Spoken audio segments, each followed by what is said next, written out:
मिलता है भजन संहिता 119 का 1 और 2। भजन संहिता 119 का 1 और 2, और उसमें लिखा है, क्या ही धन्य है वे जो चाल के खरे हैं और यहोवा की व्यवस्था पर चलते हैं।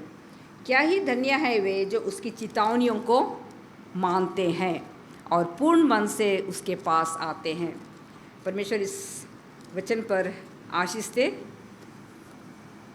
आइए हम अपने सिरों को झुकाएंगे और हम प्रार्थना करेंगे। हे हमारे प्यारे प्रभु परमेश्वर पिता, हम तेरा धन्यवाद देते हैं प्रभु। तू हमें अपने भवन में आने के लिए हमारी मदद और सहायता की है कि हम तेरे भवन में आ सके और हम सबत दिन का वेलकम कर सकते हैं प्रभु परमेश्वर पिता। जितने लोग भी तेरे भवन में उपस्थित हैं प्रभु, हम एक एक जन को तेरे हाथों में सौंपते हैं प्रभु। तो हम सबके साथ होना, हमारी मदद और सहायता कर, हमारी अगुवाई कर और हमें हमेशा तेरे साथ वफादार बने रहने के लिए हमारी मदद और सहायता कर। प्यारे प्रभु परमेश्वर पिता, हम उन लोगों के लिए भी प्रार्थना करते हैं जो इस समय तेरे भवन में उपस्थित नहीं आ सके, किसी कारणवश, उन्हें भी तेरे हाथों में सौंपते हैं। और अगर कोई किसी भी कारणवश या दुख तकलीफ से परेशान है, बीमारों से परेशान है प्रभु, उन्हें भी तेरे हाथों में सौंपते हैं। और ख़ास करके हम प्रार्थना करते हैं शिमोन के लिए प्रभु, उसकी जो कुछ भी इलाज चल रहा है उससे भी हम तेरे हाथों में सौंपते हैं, ताकि वो जल्द से जल्द वो चंगाई प्राप्त कर सके और तेरा नाम का धन्यवाद कर सके। इस रीति से हम सविता भाभी को भी हम याद करते हैं प्रभु, उसके संग भी होना और उसे भी उस जो कुछ भी दवाएं ले रही है उस पर तेरी आशीष हो प्रभु परमेश्वर पिता। यहाँ जितने सदस्य हैं प्रभु, हम एक एक जन को और एक एक जन के परिवार को तेरे हाथों में सौंपते हैं। तू सबके संग साथ होना, सबकी भी तू देखभाल करना और रक्षा रखवाली करना और हर आशीषों से हमें मालामाल करना प्रभु। इस समय हम प्रार्थना करते हैं, हम तेरे वचनों से सीखने के लिए जा रहे हैं प्रभु। और ख़ास करके मैं अपने लिए प्रार्थना करती हूँ, जो कुछ भी वचन मैं तैयार की हूँ प्रभु, उस पर तेरी विशेष आशीष हो और तेरी अगुवाई हो प्रभु, ताकि हम जो भी वचन हम सुनेंगे सीखेंगे उससे हम बहुत अच्छी आशीष हम प्राप्त कर सके। हमारे हर प्रकार के गुनाहों को, गलतियों को माफ़ कर। इस प्रार्थना को हम यीशु मसीह के नाम से मांगते हैं, तो दया करके सुन और ग्रहण कर। आमीन। बैठ जाएंगे।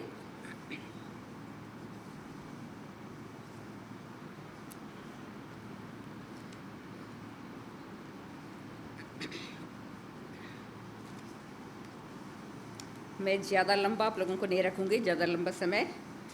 और आज मैं आप लोगों के लिए जो वचन लाई हूँ और उसका शीर्षक है अविश्वास सबसे बड़ा रुकावट। अविश्वास सबसे बड़ा रुकावट।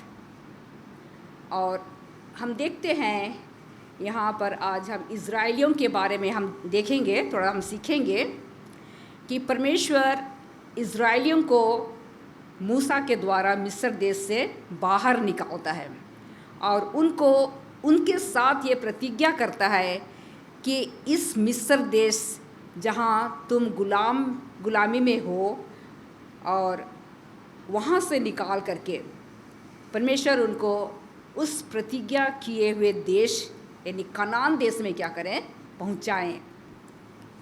और हम देखते हैं जब परमेश्वर वहाँ मिस्र देश से इज़राइलियों को निकालता है और उनको मरुस्थल में से उनको यात्रा करना पड़ता है।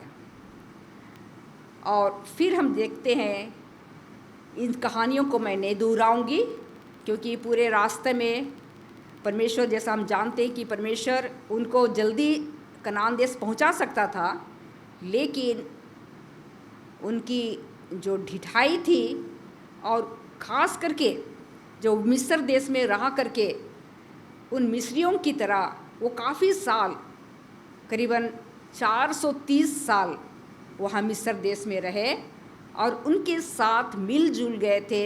उनके साथ उनका रहन सहन, उनके जैसा उनका खाना पीना, सब कुछ मिल गया था और उनको वो छोड़ नहीं सकते थे। और परमेश्वर चाहता था कि इतने साल तक जो उस चीज़ में रच बस गए हैं, उनके हृदय से पूरी रीति से उनका क्या करूँ, हर चीज़ों को निकालूँ। इसलिए उनको परमेश्वर मरुस्थल से वो घुमाता फिराता हुआ और 40 साल तक उनको जंगल में घुमाता हुआ ले चला। लेकिन अंत में हम देखते हैं जब समय आता है प्रतिज्ञा किए हुए देश में परमेश्वर उनको वहाँ पहुँचाता। लेकिन बाइबल हमें बताती है कि जितने लोग वहाँ से निकले थे, खास करके जो बड़े लोग थे, और जब मिस्र देश से ये लोग निकले थे, सिर्फ पैदल चलने वालों की गिनती थी 6 लाख के करीब, और यहाँ पर बच्चों की और स्त्रियों की और बूढ़ों की यहाँ गिनती नहीं है। तो हो सकता है 20 लाख जैसे होंगे। और वहाँ जब ये इतने बड़ी भीड़ वहाँ से निकली थी और 40 साल जब उन्होंने वहाँ से चलते गए, तो सिर्फ बाइबल हमें ये बताती है कि उन जो 6 लाख की गिनती मैं कहूँगी, उनमें से सिर्फ 2 ही जन कनान देश, उस प्रतिज्ञा किए हुए देश में वो पहुँचे, और ये है कलेब और यहोशू। और यहाँ हम देखते हैं जब मूसा इससे पहले कनान देश में भेदिए भेजे थे, 12 भेदिए भेजे थे कि जा कर के तुम कनान देश का भेद ले करके आओ।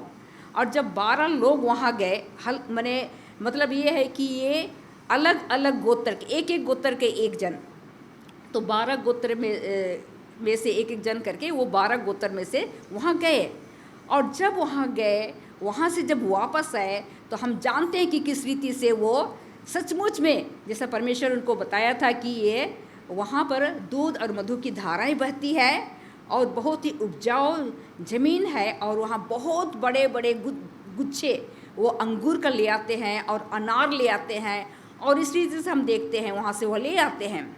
और जैसे वो मूसा के पास पहुँचते हैं, तो ये जो 10 गोत्रों में से थे, इन्होंने आ करके क्या मूसा को क्या बोलते हैं कि नहीं, हम वहाँ नहीं जा सकते हैं। भले ही वहाँ दूध और मधु की धाराएं बहती है, बहुत ही उपजाऊ ज़मीन है, खाने पीने के लिए भरपूर है, लेकिन हम वहाँ नहीं जा सकते। क्यों? क्योंकि वहाँ के लोग बहुत लंबे चौड़े हैं, अनाकवंशी हैं, दानव हैं, और उनके साथ हम लड़ाई नहीं कर सकते हैं। वो डर गए, लोगों को भरमाने लगे। लेकिन उनमें से यहोशू और कलेब थे, वो लोगों को समझाने लगे कि नहीं, हम वहाँ जा सकते हैं, हम वहाँ जाएंगे और परमेश्वर वो ज़मीन, वो देश हमें दे देगा। लेकिन यहाँ हम देखते हैं ये जो 10 गोत्र के लोग थे, दूसरे भी लोगों को भरमाने लगे कि ये इनकी बातों को तुम क्यों मान रहे, क्यों विश्वास कर रहे हो, हम वहाँ नहीं जाएंगे। अगर हम वहाँ जाएंगे तो वो हमें क्या करेंगे, मार करके ख़त्म कर देंगे। और इस रीति से हम देखते हैं कि सिर्फ बाद में जोशुआ और कलेब ही वहाँ प्रतिज्ञा किया हुआ देश में वो पहुँच जाते हैं। और ये लोग बाकी 10 गोत्रों के लोगों के कहने पर वो सब के सब क्या हो जाते हैं, डर जाते हैं और वहाँ जा नहीं सकते हैं। तो कहता है कि आज हमारी यात्रा भी उस प्रतिज्ञा किए हुए देश यानी स्वर्गीय कनान की ओर है। आज हम भी उस स्वर्गीय कनान की ओर, हम उस यात्रा में हम जा रहे हैं।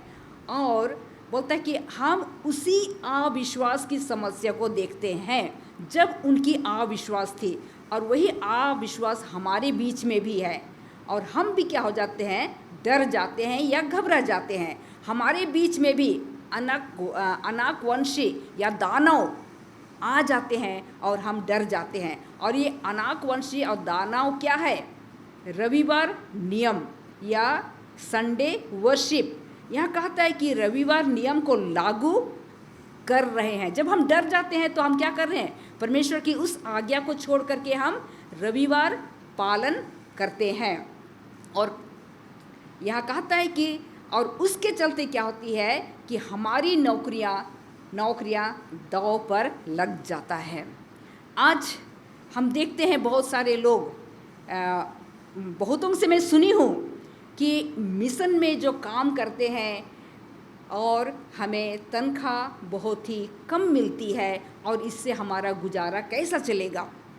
बहुतों की सुनी हूँ मैं, लेकिन परमेश्वर के वायदों को हम क्या हो जाते हैं, भूल जाते हैं। और यही है हमारे जीवन में दानव या अनाक वंशी है, और उनको देख करके और सोचते हैं कि अगर हम मिशन में काम करेंगे तो हमें बहुत तनख्वाह कम मिलेगा। लेकिन ये क्या करते हैं, जो ऐसा सोचते हैं और बाहर जाते हैं काम करने के लिए, नौकरी करने के लिए, तो उनके बोलता है कि अगर वो काम नहीं करेंगे तो फिर बोलता है कि हमारी नौकरियों पर दाव लग जाता है, और हमारे अविश्वास के कारण। और जब हम ऐसा सोचते हैं तो हमारा विश्वास क्या होता है, बहुत ही कम हो जाता है, हमारा विश्वास डगमगाने लगता है। और बोलता है हमारे अविश्वास के कारण और संसार की चिंताओं के कारण हमारे वर्तमान घर यानी स्वर्गीय राज्य जाने की जो ज़रूरी तैयारी होनी चाहिए वो हम नहीं कर रहे हैं। जैसे हम आज सुनते हैं और जानते भी हैं कि हम आखिरी समय में रह रहे हैं, आखिरी समय में रह रहे हैं। हमें क्या करना है, आखिरी समय में रह रहे हैं। हम जैसे इजरायली लोग क्या किए, यरदन नदी के पास पहुँचे और उनको क्या करना है, बस यरदन नदी पार करना है और वहाँ से जाना। इससे पहले जितने लोग परमेश्वर के आज्ञाओं को नहीं माने या वो डर गए, वो उस कनान देश में नहीं पहुँच पाए। तो आज हम भी क्या है, बहुत ही उस बाउंड्री में है या हम उस किनारे में हैं जो थोड़ी सी, जैसा हमारे सामने एक यरदन नदी है, उसको पार करना है और हमें जाना है। इस रीति से हम जैसा हम कभी फेसबुक में देखते हैं, कुछ भी देखते हैं, तो हमेशा वो आता है कि हम एंड टाइम में रह रहे हैं, आखिरी समय में रह रहे हैं। अपने चालों को सुधारो और संसार की हर उन बुराइयों से अपने आप को दूर रखो। लेकिन हम क्या करते हैं, इन सब चीज़ों को हम नहीं ध्यान दे रहे। और कहता है कि आखिरी समय में हमें जो स्वर्गीय कनान जाना है उसकी तैयारी हमें करनी है, लेकिन हम उसकी तैयारी नहीं कर रहे हैं, बल्कि हम क्या कर रहे हैं, लापरवाह कर रहे हैं। हम सोचते हैं कि हमारे पास बहुत समय है, हम कर लेंगे, लेकिन नहीं। अभी से अगर हम तैयारी नहीं करते हैं तो हम स्वर्गीय कनान देश जा नहीं सकेंगे, जिस रीति से इजरायली नहीं जा पाए। और यहाँ इब्रानी 3 का 18 और 19 यहाँ कहता है, उसने किनसे शपथ खाई कि तुम मेरे विश्राम में प्रवेश करने ना पाओगे, केवल उनसे जिन्होंने आज्ञा ना मानी। तो यहाँ बोलता है कि तुम मेरे विश्राम में प्रवेश करने ना पाओगे। किनसे कहा, जो परमेश्वर की आज्ञाओं को नहीं माने या उसकी आज्ञाओं को नहीं मानते हैं, उनके लिए ये वचन लिखा हुआ है कि तुम मेरे विश्राम दिन में प्रवेश करने ना पाओगे। सो हम देखते हैं कि वे इजरायली लोग अपने अविश्वास के कारण उस प्रतिज्ञा की हुए देश में यानी कनान देश में वो जा नहीं सके।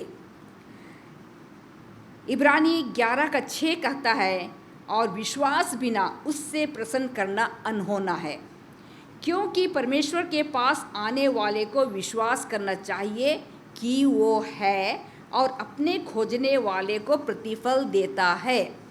तो ये हमारे लिए, खास करके हम मसीहियों के लिए ये बहुत ज़रूरी है। हम बोलते हैं हम परमेश्वर पर विश्वास करते हैं, लेकिन हमारा विश्वास कैसा है, इसको हमें देखना और जानना बहुत ज़रूरी है। और हम जैसे कहता है कि विश्वास बिना हम परमेश्वर को खुश नहीं कर सकते या उसे प्रसन्न नहीं कर सकते हैं। और कहता है कि जब हम परमेश्वर के पास जब हम आते हैं तो हमें विश्वास करना है कि परमेश्वर है, जिसने हमें बनाया, पूरे संसार को बनाया, सब कुछ बनाया। हमें ये विश्वास करना बहुत ज़रूरी है। 2 कुरिन्थी 5 का 7 कहता है, क्योंकि हम रूप को देखकर नहीं पर विश्वास से चलते हैं।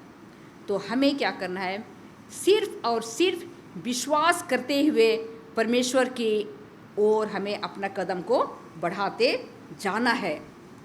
तो विश्वास हमारे लिए एक कुंजी या एक चाबी है और हमें विश्वास करना चाहिए और उस प्रभु यीशु मसीह पर हर दिन, हर छोटी छोटी बातों के लिए हमें पूरी तरह से उस पर विश्वास करना है और उस पर भरोसा करना है और पूरी रीति से अपने आप को क्या करना है, उसके हाथों में समर्पित करना है।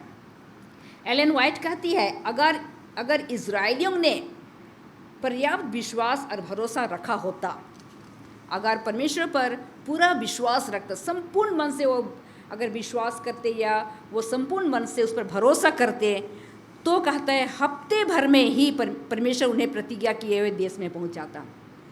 मिस्र देश से कनान देश ज़्यादा दूर नहीं था, लेकिन उनके अविश्वास के कारण वे उनको 40 साल परमेश्वर ने मरुस्थल में घुमाता फिरा।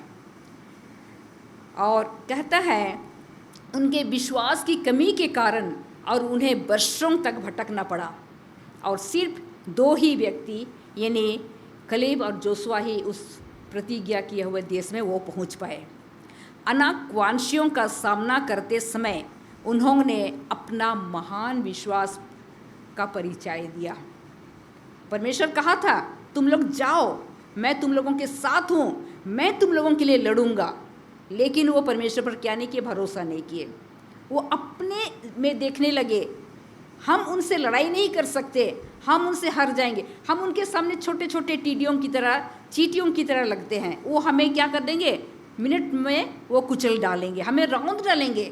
लेकिन परमेश्वर ने कहा कि तुम लोग मत डरो और मैं तुम लोगों के लिए लड़ूंगा।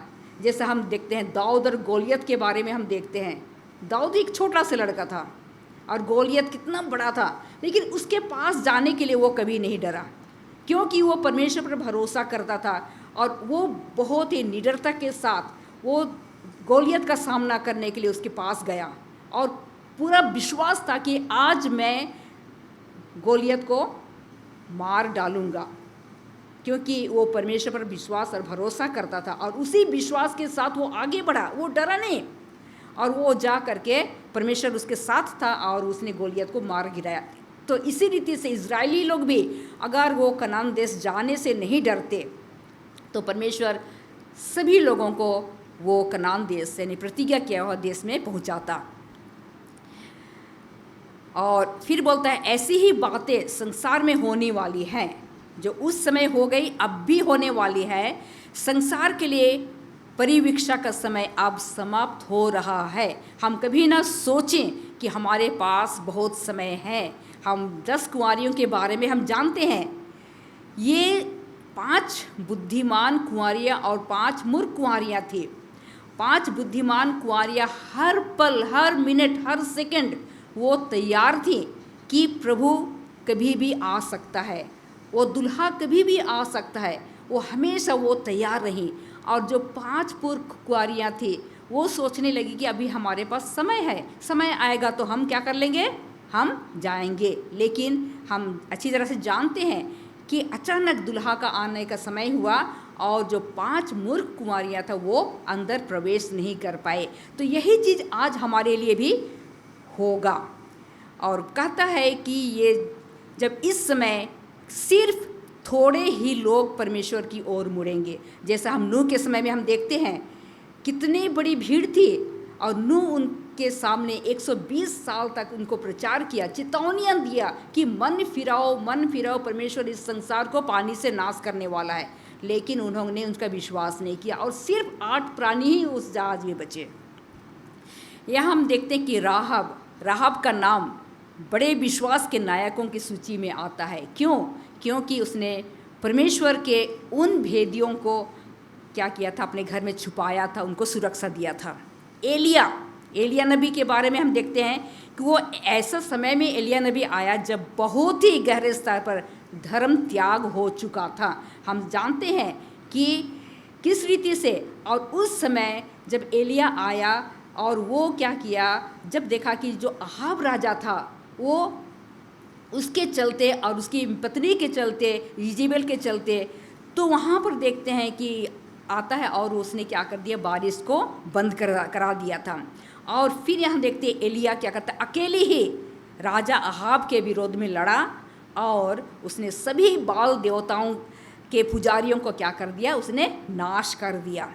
एसाव के बारे में हम यहाँ देखते हैं, जिसने अपने पहलौठे का अधिकार को सिर्फ और सिर्फ एक कटोरी दाल के लिए उसने क्या कर दिया, बेच दिया। नूह के दिनों में लोगों ने महान लोगों के तर्क पर विश्वास किया।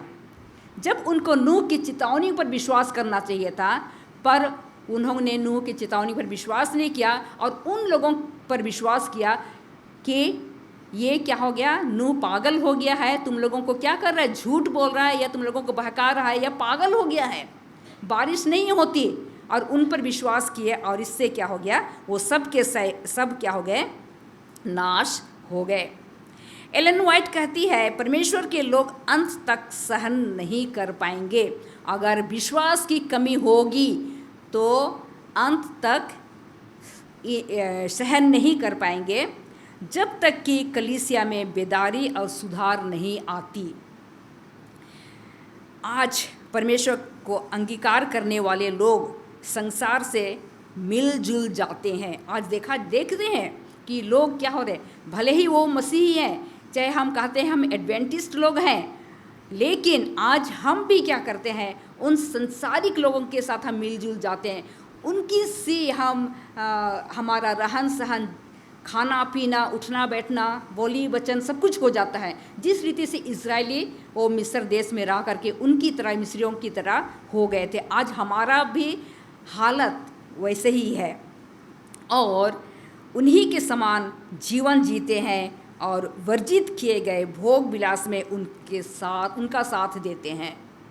सब कुछ हम प्राप्त करते हैं, दुनियावी सुख विलास सब कुछ हम क्या करना, प्राप्त करना चाहते हैं। लेकिन परमेश्वर का वचन क्या कहता है, संसार में रहो पर संसार के लोगों की तरह ना बनो।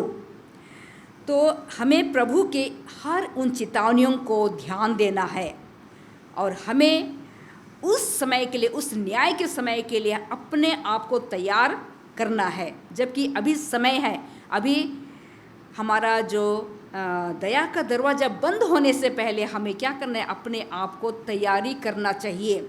कहीं ऐसा ना हो कि हमारे लिए भी उन 5 कुंवारियों की तरह दया का दरवाज़ा बंद हो जाएगा, या नूह की जहाज की दरवाज़ा जो उनको नूह और उसका परिवार जब जहाज़ में चढ़ गए तो 7 दिन तक उनके लिए दरवाज़ा खुला था, लेकिन फिर भी उन्होंने विश्वास नहीं किया और वो दरवाज़ा के बाहर रह गए। कहीं ऐसा हमारे लिए भी ना हो, तो हमें ज़रूरत है आज ही से हमें क्या करना है, तैयारी करना है स्वर्गीय कनान जाने के लिए। और कहता है हमें संपूर्ण हृदय से अपने आप को परमेश्वर के हाथों में देना है और सांसारिक बातों से हमें दूर रहने की बहुत ही ज़रूरत है। तो हम जब सच्चाई को जानते हैं और हमें कोशिश करना है, हम जानते हैं हम इस दुनिया में रहते हैं, हम पापी हैं, गुनहगार हैं और सोचते हैं कि हम नहीं इन सब बातों में नहीं गिरेंगे, लेकिन कभी कभी हमारे सामने ऐसी परीक्षाएं आती है जो हम उनमें गिर जाते हैं। तो हमें अपना जीवन को बहुत ही सावधानी से हमें ध्यान दे करके हमें अपने कदमों को आगे बढ़ाना है। और जब कभी भी हम सामने अगर देखते हैं तो हमें परमेश्वर से क्या करना है, अगुवाई मांगना है कि परमेश्वर हमारी सहायता कर और हर अच्छाई और बुराई को पहचानने के लिए हमारी मदद करे। धन्यवाद।